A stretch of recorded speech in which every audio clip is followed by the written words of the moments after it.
Hello to this platform that we call YouTube. My name is Danielle, and today I'd like to be talking about a movie called Red, White, and Royal Blue.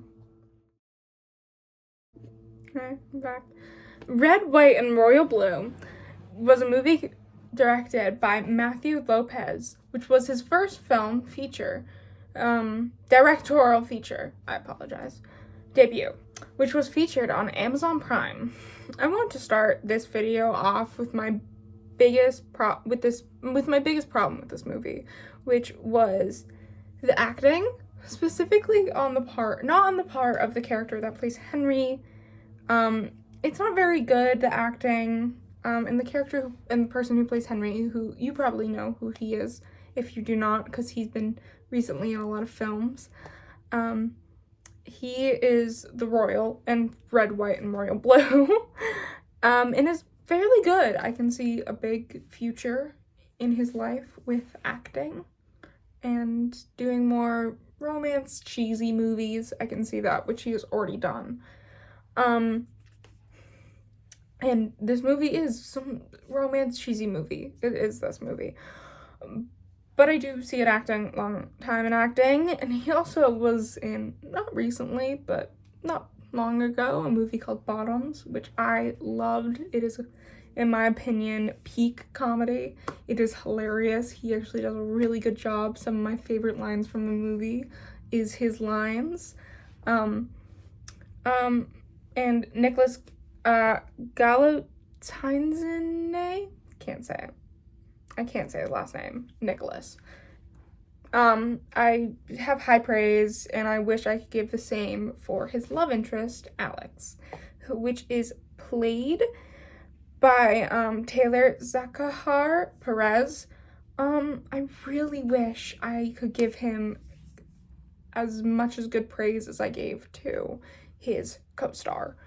But the only thing I've ever seen him in was a short role in the TV show Minx. And he was, of course, probably only hired to be good looking, which this actors, both of them, very good looking men. Good for them. I wish I could be that good looking. Just joking. But you can also tell he only got hired for his good looks for that TV show, which makes sense. His character is supposed to be like a male model. And that's who he is. But I believe this movie,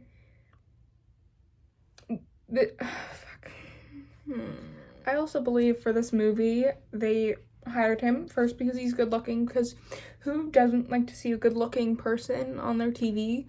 Hey, it might not be, realistic that everybody is gorgeously beautiful with beautiful cheekbones and chiseled abs, but it's what you want to see. Not everybody wants to see a sad, depressing, young, ugly person, which also, in my opinion, I don't think anyone is ugly. I think it's to what your standards are, just saying. But the idea of good lookingness, these two actors both have them. I believe that they hired him for this movie was because big companies do this all the time. This company's Amazon Prime. I'm sorry, I have my notes. I'm reading this off the script. I can't remember things, and I wrote this like 2 days ago. But Amazon Prime always casts lead actors, who may not be good at acting, but are good looking, instead of, this is not a different angle. I don't know if it is or not. Okay. I'm gonna go back into what I was saying. I had to cut like twice because my phone, first, it fell off. Second, I forgot what I was saying. I also messed up. But again, Amazon Prime and big companies like that, of course, they can hire bad actors, but they'll rather hire someone who is good looking but bad at acting than someone who may not be the standard of attractiveness and amazing at acting. It's just what people want to see. Finally got that out. I don't have anything against the actor who plays Alex, but this is a lead character and a big, the book is amazing. I think you should always really do something amazing when a book is being turned into a movie, only because books, they take a while to make. As a person who's writing a book right now, it has taken me so long. I hear someone coming up the stairs. Okay. But again, this book, huge, millions of people have read it. You want the characters to be good. But enough said about that. Another problem I have with this movie, I lost my, what was I talking about? Oh, the line deliveries. Awkward.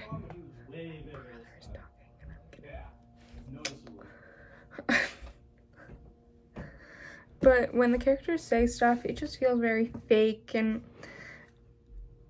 I believe it's okay if someone does that and they're like a small actor in the background or just a one-liner or something like that. But when it's a lead actor in a movie that, probably seeing all the sets and seeing just everything, it does look like they put a lot of money into it. But I'll talk about that later when I talk about just the production, stuff like that, which I will be talking about later. But another big problem I have, which is what I was about to go talk about, is the green screening. There is a lot of green screening in this film. And all I could think about when I was watching this movie was, how much was the budget? You can make like a fake something, and a specific scene I remember so clearly is when Alex's character is supposed to be making a speech in Texas, but he looks fine. He actually did this line delivery not horribly. But when you see the background, the green screening part, it is horrible. And in this film already, they have a scene where someone is talking to a big audience. And it looks fine. It doesn't look bad. It doesn't look like it's badly edited. But this does. And I don't know why they did that. I don't know if anybody noticed it. But I'm kind of nitpicking at that one. But also, there are multiple scenes like this. Mostly when there's the window of Paris, and specifically the Photoshop for the magazine that was supposed to be like a nice tropical place, a beach. And I do not want to give them the benefit of the doubt on this, because they were filming mostly in Britain, and yes, British beaches are very different. The weather is very different in Britain. It is mostly cloudy and gross looking. But they still had beaches. They could have just brought the character to a beach, taken some photos of him, make it look brighter, and then you have it. That's done. I wouldn't even, if I saw that in the film, I would not even be mad, to be honest. I'd be like, okay, they were filming Britain. It's hard to get good beaches around there. But enough said about that one, because really. And now, I'm going to be talking about something I wanted to cry about when I first watched the movie. And please just do not get me started on this.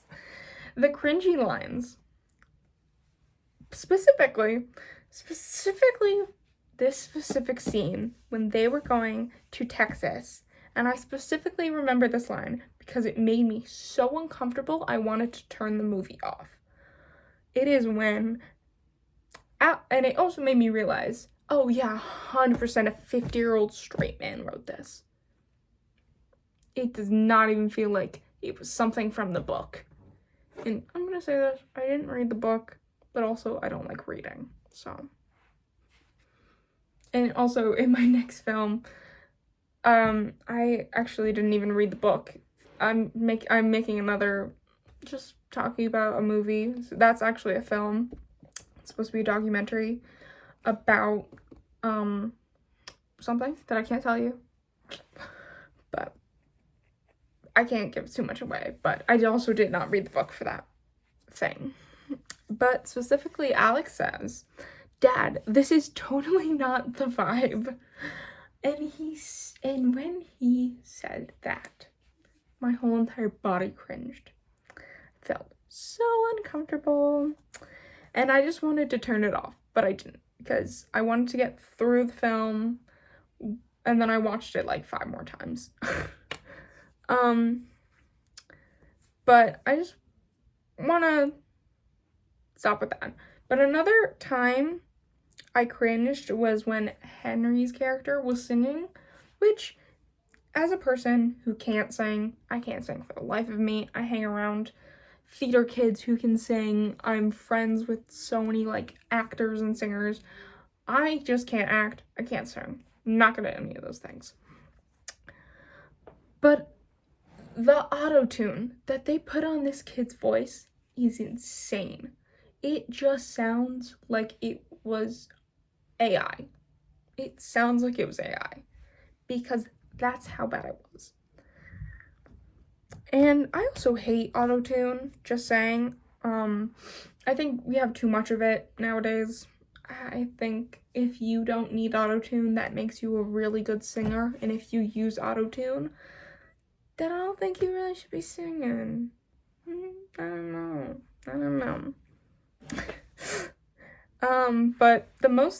But I'm not mad that if this character can't sing or not, or the actor can't sing or not.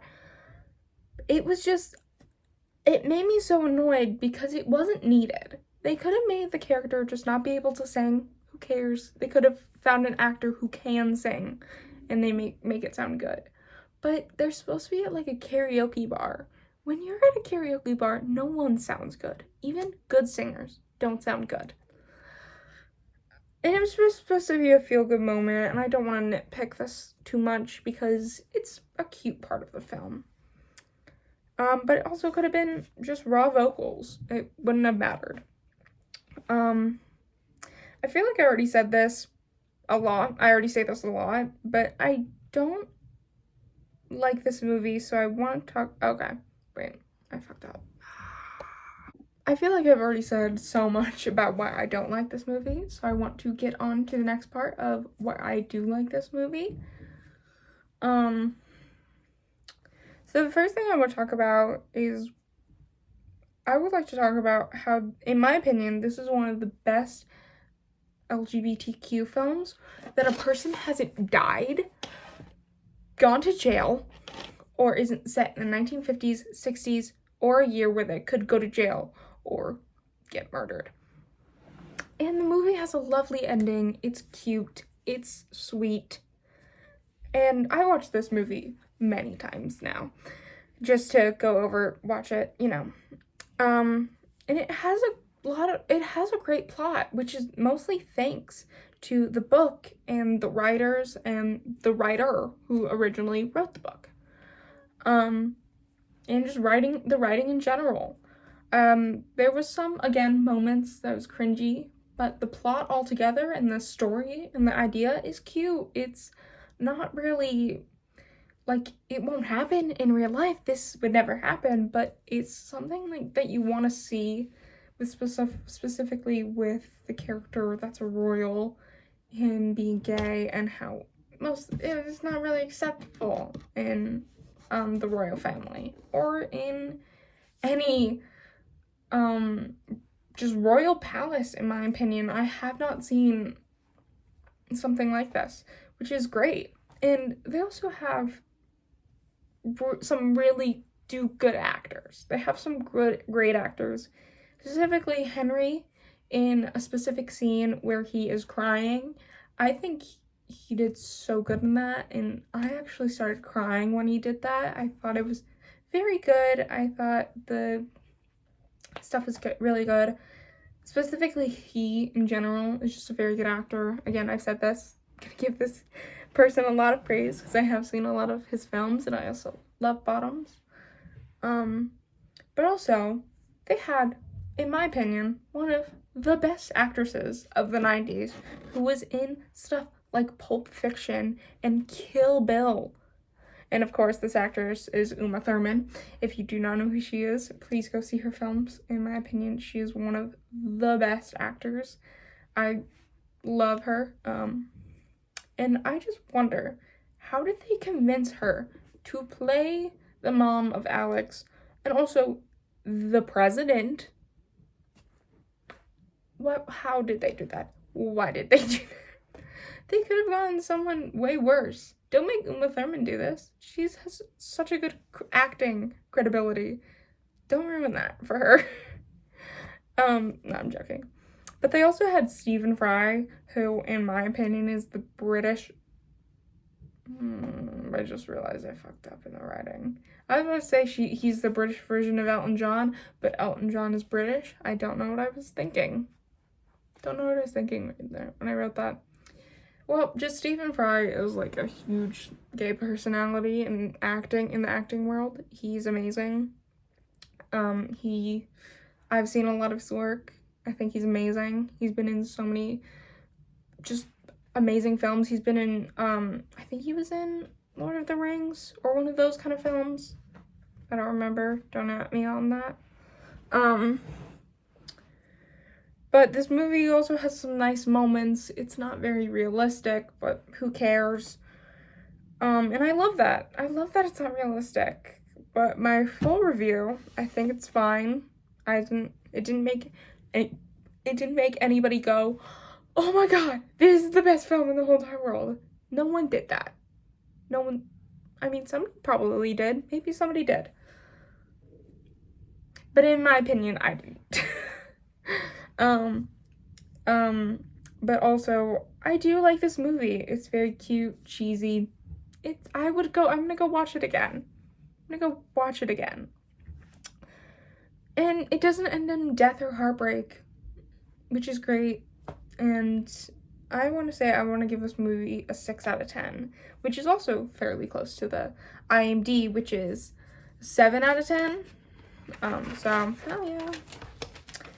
And this film is just a very feel-good movie. So this is Film Freak approved. And please like and subscribe to the channel. This isn't my best video. I did this kind of on the spot.